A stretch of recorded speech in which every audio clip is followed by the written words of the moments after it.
So welcome, friends, to our meditation time. Wherever you are, allow that to be the right place as we allow this to be the right moment. And whatever it looks like for you, just get comfortable. Allow yourself just to settle so that as you settle, the body can begin to feel ease. And then maybe you choose to close the eyes. Maybe you just focus your gaze somewhere that helps you to feel steady. And then let's just each take a few breaths on our own and just kind of check in.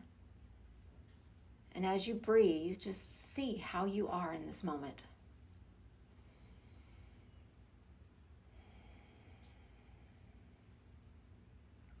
Notice the breath, if it's in your belly, if it's in your chest, if it's long, if it's short, if it's relaxing, if it's a little dysregulated, just feel it all. And as you notice that about yourself, first give yourself the opportunity to shift if you need to. Breathe differently. But do it from a place of compassion, not a place of judgment or evaluation. It's just, this is what I've noticed about myself, and this is what I'll choose with this next breath. And really make this a practice of compassion. Noticing how you feel. And just as this place that you've chosen to be is the right place, how you feel in this moment is right as well. It's valid. It is. And so as we settle in together, let's just take a couple breaths in unity, just to bring all of our energy together, holding space, supporting ourselves, supporting one another, energy that we'll be able to send out and let it just ripple through the world. And so if you'll just take a slow, deep breath in right here with me, and then a gentle breath out, and a slow breath in, and a gentle breath out. Just one more together, breathing in and breathing out. And now settle into your rhythm as much as you've settled into your space. We've been journeying through the Yoga Sutras for quite some time together. These beautiful messages from so long ago, these threads that both connect us to our practice, but also connect us to the teachings from thousands of years ago. And I believe that we'll connect these teachings to those that will walk along this earth once we're all gone.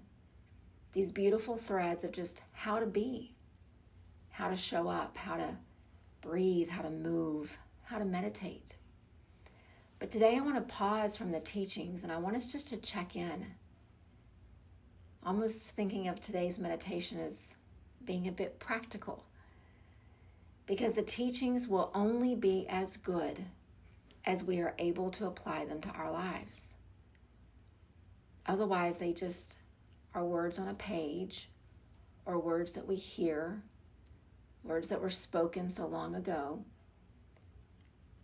but they'll never have the power that they have the potential to have if we can't practically apply them to this lived experience. The Yoga Sutras were not written or spoken by people who were perfect and who never experienced suffering or grief or hardship. They were teachings that were in their time for people who were struggling just like we are in our time. And so today, what I would ask us each to think of, what is the hardest thing that you are sitting with today? The most difficult part of your life right now. The most challenging, the thing that seems like it's creating the most suffering. It could be another person. It could be something at work. It could be something in your family, with your health, with your finances. And there's many more examples that if you'll each just pause and just think of just one thing. And most of us as humans think, oh, if that one thing could just get solved, my life would be so much simpler. Well, what is that one thing for you today? What is the thing that makes your heart heavy, that makes you angry, that causes that tension in your jaw, in your temples, in your forehead? Because this practice does not make us immune from experiencing the hard things in life, but it does give us the practical tools for how to navigate them. And so what I'd like us to do is try to make that connection between the teachings and the wisdom and this lived experience that we have every single day. And I will share just as encouragement that for someone who's had a meditation practice for a very long time and who's studied these texts for a very long time as well, I still find myself almost every single day shaking my head at the situations that are in front of me. Sometimes shaking my head because of the reaction that I've had to them. And sometimes shaking my head because I keep thinking it's got to get easier. We know a little more each time as we sit in awareness. Our wisdom gets a little deeper. And yet I still find myself just shaking my head, almost in disbelief. Because life is tough. And that's the reality of it. And so what I would ask each of us is, as you think of that thing, and probably it wasn't difficult for each of us to come up with one. It was probably difficult to only stop at one, but just think of that thing. See it. If there's a face that goes with it, see the face. If there's a place, an office, a building, see that. And then see this practice.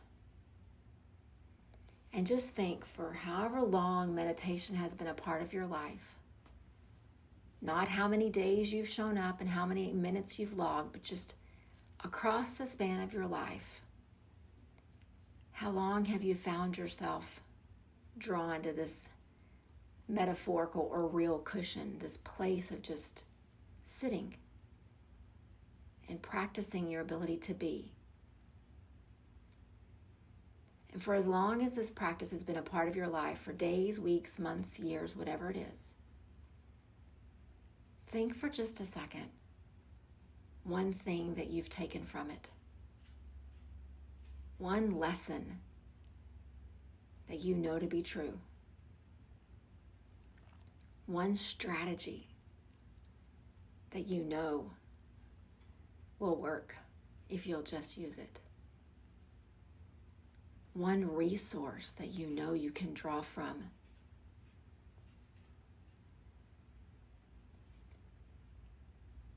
And as you think about this practice, personalize it for yourself.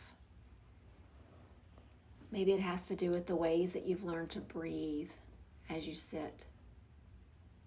Maybe it has to do with a story that just really resonated and you come back to it again and again. Maybe it's connected to your mala and these beads that as you touch them, they have this significance of a mantra that holds truth for you. And I could go on and on again with all of the examples, but what do you take away from this practice? What do you know to be true? And then imagine these yoga sutras that we've sat with, many of us for so long, and will continue to sit with. This word sutra means thread. And so what I'd ask each of us is just to imagine that in one hand, you're holding on to this tough thing, or this tough person, or this tough situation. And in the other hand, you've got this tool. You've got this beautiful part of the practice that you know works.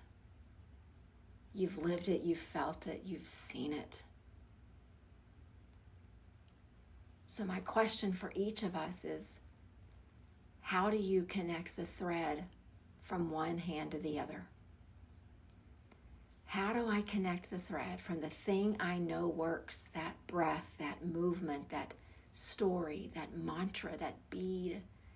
How do I connect it over to that thing that's really causing me a lot of struggle?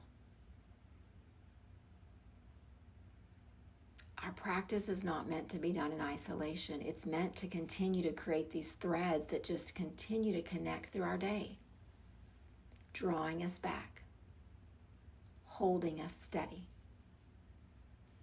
But we each have to answer the question of, we know the thing, we know how to breathe, we know how to sit, we know how to be aware and still, we know how to chant, we know how to do all the things that we know from this practice. But how do we get that thread connected back over to that thing that we are dealing with?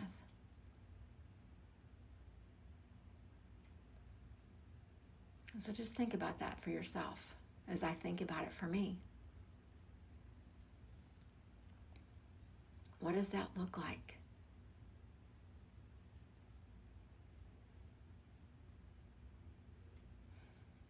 I'd like to tell you that the more we meditate, the more we pause, the more threads that we have access to, that people will stop causing us to shake our heads, and that our workplaces will all become places of peace and calm, and that our health will always be good and our finances will always be steady. But we know that is not how it works. What will change is us. What will change is us. And so what I'd like us to do is just be still and quiet for just the next couple of minutes. And give yourself a focal point in your mind. See the thread. It might be a thread, it might be a piece of yarn, just whatever gives you context of, in one hand, I've got this thing that it just keeps borrowing me trouble again and again. And then in my other hand, I have everything that this practice keeps showing me and offering me. How do I connect those two things together? I can't answer that part for you. I can only sit with it and ask the question of myself and encourage you to do the same for you. How do you get the thread to make the connection?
As you begin to bring gentle awareness back to this moment,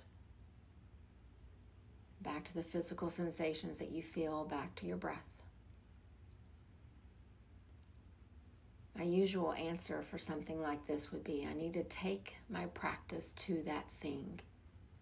I got to take it to work. I got to take it to that relationship. I got to take it to that challenge. And while, yes, I believe that that is so effective and so good, I wonder if maybe we invite that thing into our practice instead. That when you sit, whether it's here collectively or when you sit on your own in the coming days, it's almost as if you've set a second cushion right next to yours and you invite that problem to sit right there. And then it doesn't feel like the thread has to be so long. Bring the challenge into your practice and let the practice do what it can do. We can't even imagine the possibilities, the potential of what this next present moment has. But we do have to create space to make that happen. We can't barrel through. We can't grab on tight and try to fix it. The same way we sit and we learn the tools, maybe we need to sit with that struggle.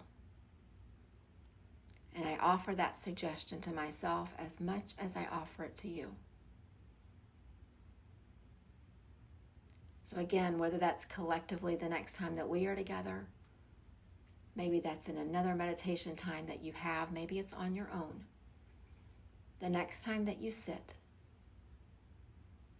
just imagine yourself pulling up that cushion right next to yours and telling that problem, that challenge, that person to have a seat right next to you. Sit in your present moment and see what is revealed. Let the practice do what the practice can do. We just have to be willing to open ourselves up to whatever the potential and the possibilities could be. It doesn't mean that we'll rise up from this spot and that thing will be solved. But I wonder if that thing will lose a little bit of its power in our life as we invite it to sit with us. And so I propose that to each of us. I propose it to myself with the thing that I'm struggling with, and I encourage you to try it as well. See what happens. Trust in the power of this practice. Trust in this present moment. And trust in yourself that you have the capacity to do this. So let's close out our time with one more together, just a breath, just a slow, deep breath in. And then just sigh it out. And know that the courage in me to try something hard sees and honors and values the courage in each of you. Namaste.